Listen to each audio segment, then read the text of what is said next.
Hello, friends. Welcome to Yes, You're in the Right Place, Brunch Talk by the DATEABLE podcast.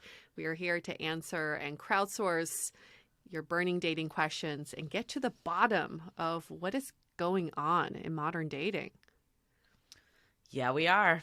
I just had my hash browns just a little bit ago, and it was quite scrumptious. But Did you have hash browns at home? Do you make them from yeah, scratch? yeah, my partner and I What? we not from scratch, like they're from like a box, like a Oh, bag. okay. Yeah. Although he has made hash browns from scratch before, and those are really good. But Yum. we don't actually sometimes we'll go for brunch. I don't want to say never, but a lot of times we'll make like the full brunch at home. Like today we ate scrambled eggs and hash browns. It was quite yummy. So good. It's like kind So of a good. Saturday ritual. Or sorry, it's kind of a Sunday ritual. I'll go to Sunday. It's kind of for Stefan. It's kind of a Sunday ritual that will start that way. And I actually really liked doing this when I was single too. That I had Yeah. this big window in my living room. I would always open it, get like the breeze come through, make my eggs and hash browns, and just take in the Sunday morning. It was very relaxing, which is so funny because it was so different than my past life when I was like going to bottomless mimosa brunch. Very different brunch experience. Very different. And also waking up at 12 because you were Oh yeah. heavily drinking the night before. Right.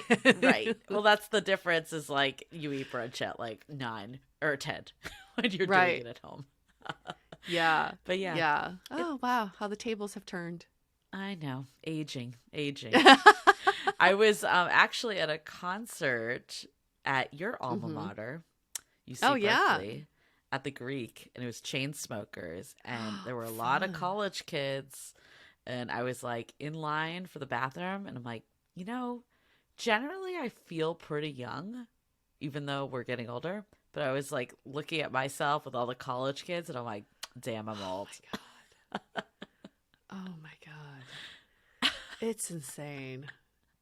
It's It's insane. like, Don't you wonder, you're like, can they tell?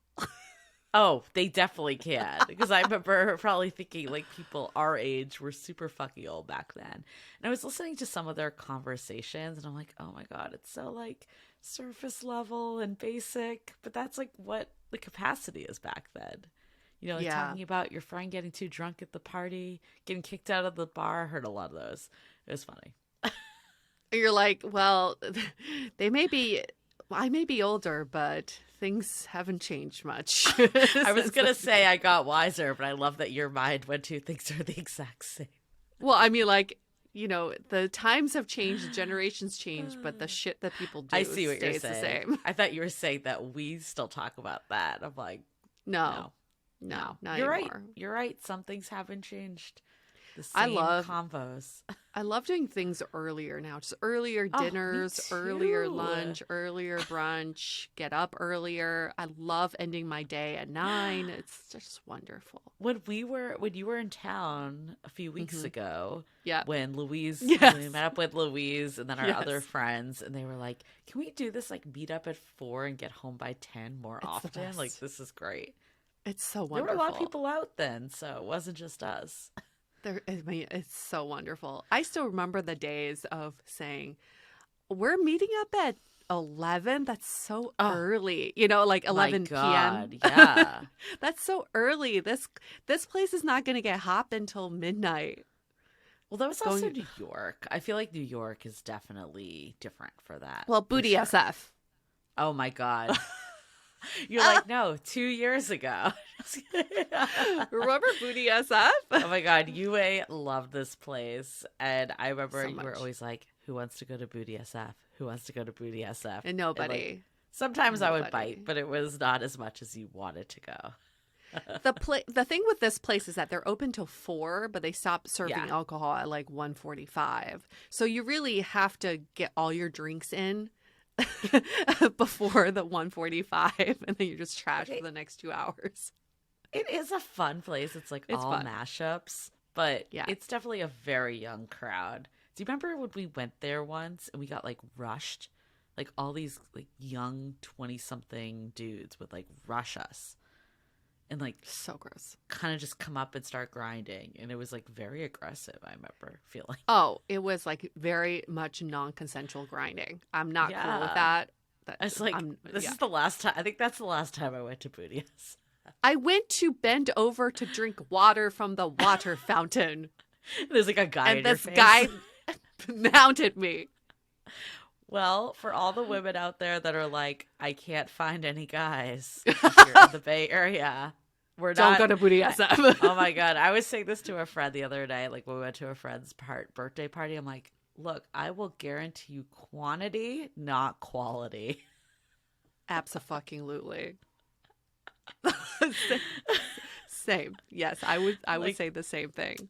Just gonna set the expectations correct. But Yeah. speaking of setting expectations, Speaking of quantity versus quality, this is all about quality. Here's the question. It's a big question. Okay, so take a deep breath. When should you tell someone you love them? Okay, and for more context, I've been with my boyfriend for 9 months, but we haven't said the L word yet. I've been waiting for him to initiate, but so far, nothing. Does it mean he doesn't love me since it's been so long? Should I just bite the bullet and say it first, or keep holding out? Thank you. Love this podcast. Oh, okay. 9 months, 2 years, 5 days, it doesn't matter. There are no milestones for us to follow when it comes to saying I love you. People fall in love at different times. My first love in high school, we fell in love within a month.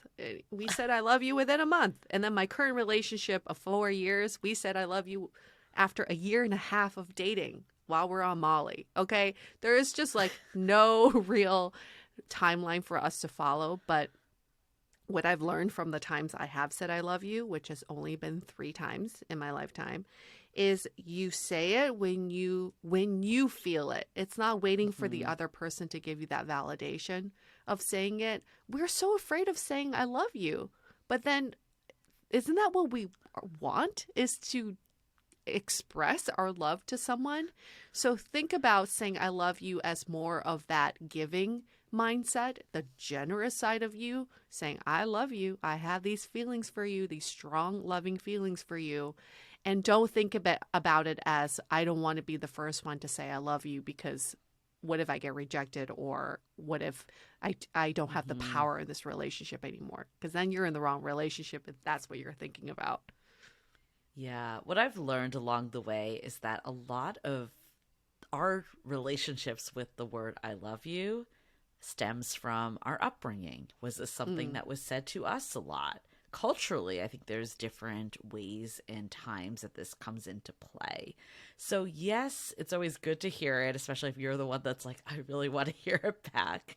But that being said, I don't think you can say like they're not in love with you because they haven't said it. What I would say is, how can you get more curious? How can you dig a little deeper into what might be holding them back? Like, is it something from their upbringing, from their culture?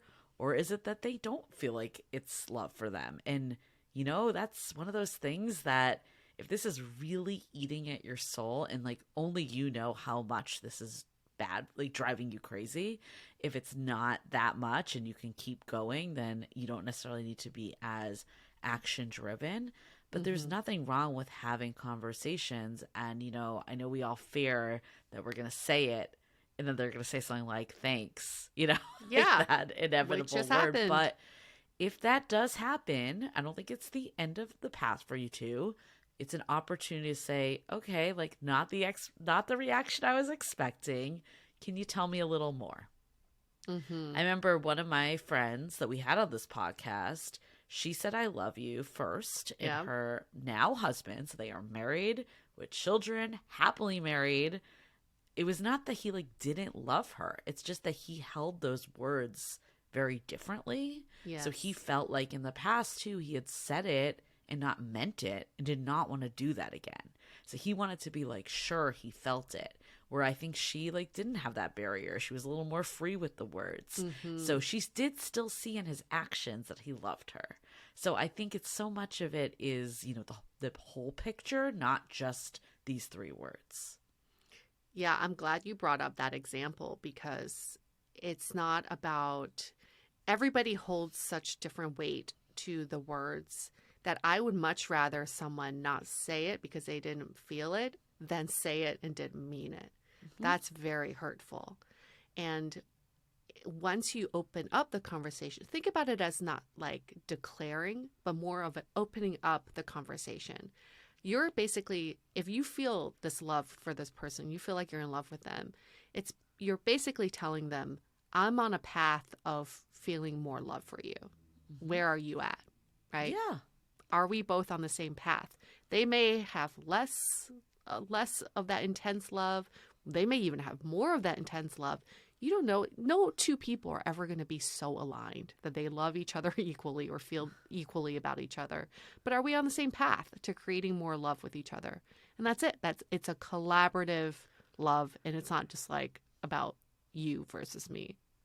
I really love how you put that of I'm feeling more on the path to love, or I'm feeling more love enter my life with this, instead of saying I love you, because those words are just so weighted and there's a reaction that you're waiting for, essentially, Mm-hmm. right?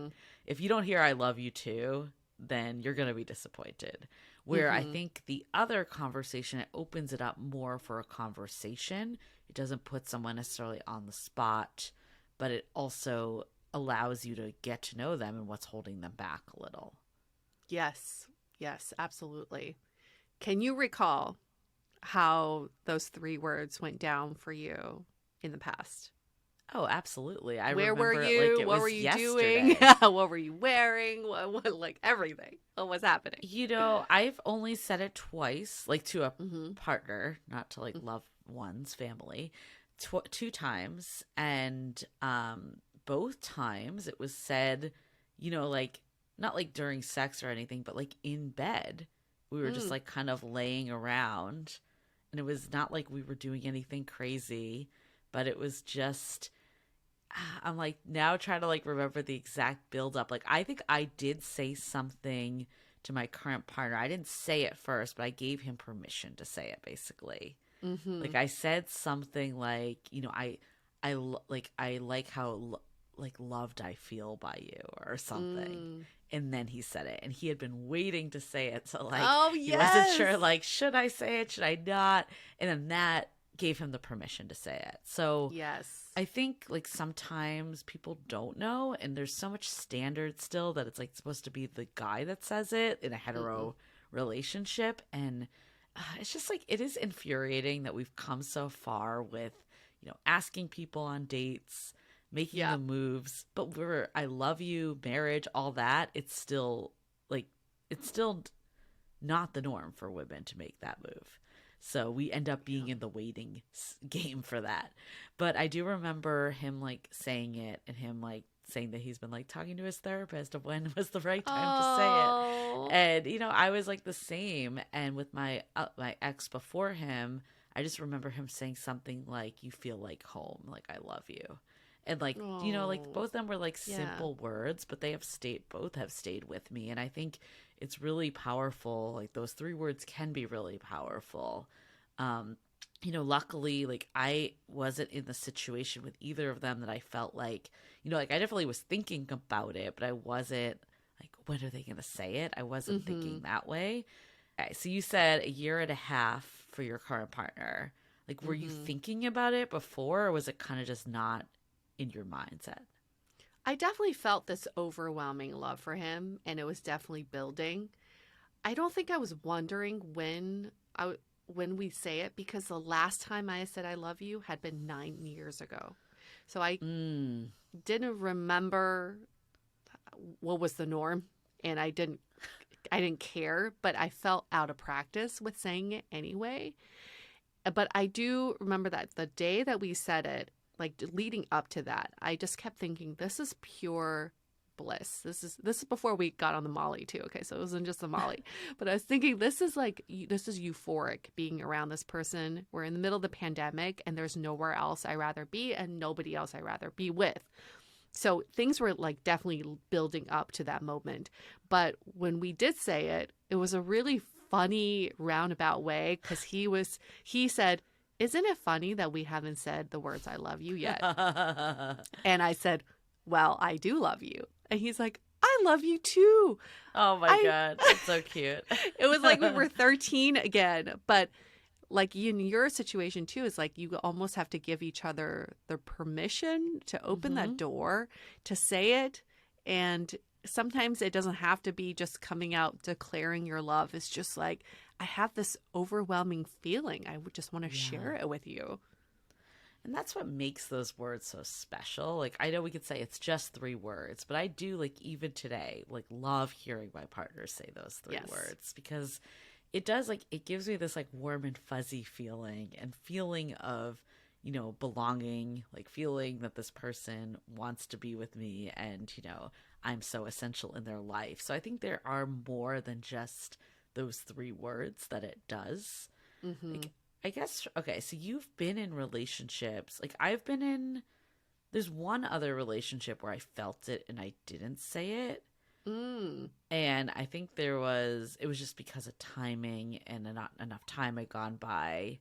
And, like, I knew his relationship with the words was, like, more, like, it was something he did not say in his family very often. So it just didn't feel right for me to say it. And I feel like if we had dated longer, it would have taken much longer for him to say it just because of his backstory. Have there been, though, because you said that 9 years ago is when you said it before current partner. Yes. But you had a partner for 2 years in the middle. Yep. So did you two just, you never said it? We never said it, Julie. Never said. I never felt compelled to say it. And it was so telling of our relationship. Not that we didn't.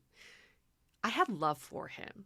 I was just not in love with him. And I'm sure he felt similarly about me. But it wasn't until, I think I remember telling you this, when we went to couples therapy, group couples therapy, that I started to have feelings of love for him. Interesting. Yeah. And that was towards the end of our relationship because true intimacy was coming out. I finally got to see the different sides of him. But by then it had been too late in our relationship. It was like, it was just too much of nothing that had happened for 2 years. Yeah. That by the time I was starting to feel it, it was just not the right time. But so again, the timing has nothing to do with it. Yeah. Do you think it was just fundamentally the wrong person? Or do you think that it was like what you were saying, you didn't get that intimacy? So if you had worked on intimacy earlier, you might have said it. I think it was the intimacy and connection. We never worked on our relationship for 2 years. It was just complacency. Like, oh, this works. We're with each other. We're not lonely. We have someone.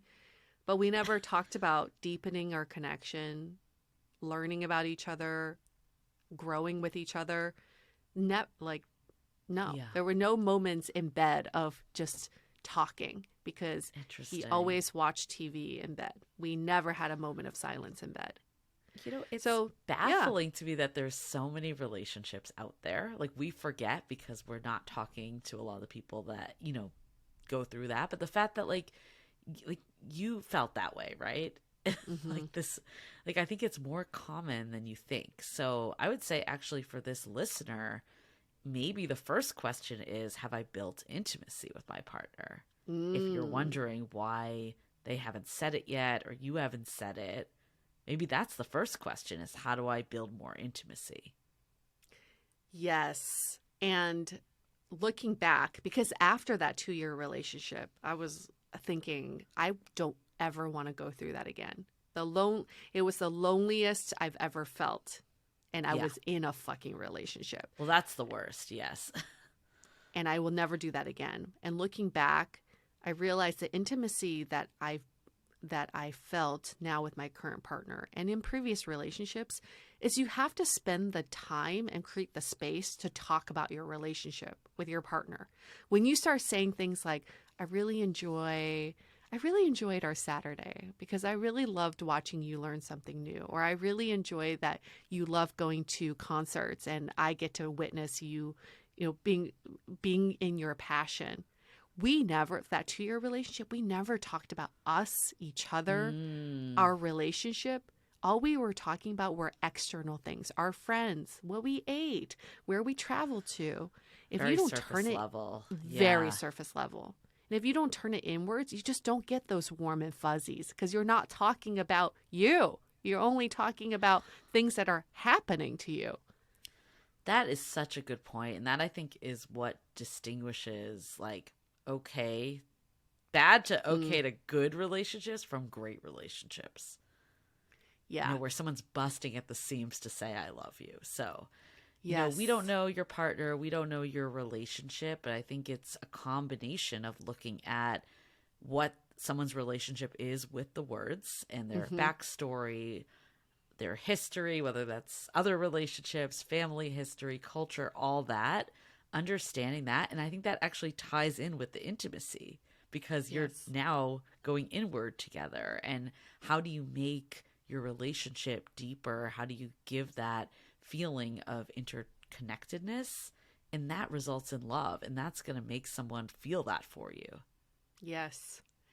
And you have to listen to your gut. You really do. I think love comes from your gut, not from your heart. It comes from your gut. And this kind of love, it can't be forced. I remember the mini relationship I had, even before the 2-year one. We did the 36 questions to falling in love. Yeah. We were at a cabin out in the woods. It's just 2 of us. And we did the 36 questions. And at the end, I was like, I feel nothing. Yeah. I don't feel anything for this person. And even though we try to create that intimacy, it can't be forced. And I knew deep down that this was not the right feeling I wanted to have in a relationship. Right. So, I mean, I think with all this information, why I think I love you holds so much weight. It is a pivot. It is a step, right? It's a stage, just like moving in together, getting engaged. I think I love you is the step of this isn't just going to be the kind of surface level activity buddies type relationship. It's going to be something more. So this is a good point if you're at this crossroads of I want to say it, this person hasn't said it yet, or maybe I don't feel it, but I feel like it's time to say it, like what's going on? Instead of making a decision like we're over, we're not, like use this as the time to get curious of can you deepen this relationship? And that doesn't have to be a solo curiosity. You can talk to your partner about this. I know that's, revolutionary to talk to your partner, but wow, what a concept. The ideal, right, is you two are in this together of like, I mean, you can even say like, hey, like, I noticed we haven't said this. Like, I'm sure they're thinking about it too, right? And if they're not, that's also a red flag that like this isn't even on their radar at all. Like there's, that's definitely a statement. So have that conversation, not in a way like you need to say it to me now or I'm over or this is over, but just an opportunity to get curious of why this hasn't been said yet and how do you deepen the connection. Yes. Love that. Love that. Love it. Love it. Love it. Love that question. Love you all. We do love you all for listening and supporting the show and giving us feedback. So, we also love it if you give us ratings and reviews. Nobody's mentioned Brunch Talk in our ratings and reviews. Maybe it's time. Maybe you're going to give us 5 stars because you like Brunch Talk. Brunch Talk, yes. If you need practice saying I love you, that's the good way to say it. I love Brunch Talk. Yeah, because we've been dying to tell you that we love you. So now we are giving you permission. Tell us. There we go. Okay. Yeah, there we go. Okay. And then other ways you can show us your love is by sending us your questions. You can email us hello@dateablepodcast.com or DM us on social media @dateablepodcast is the handle.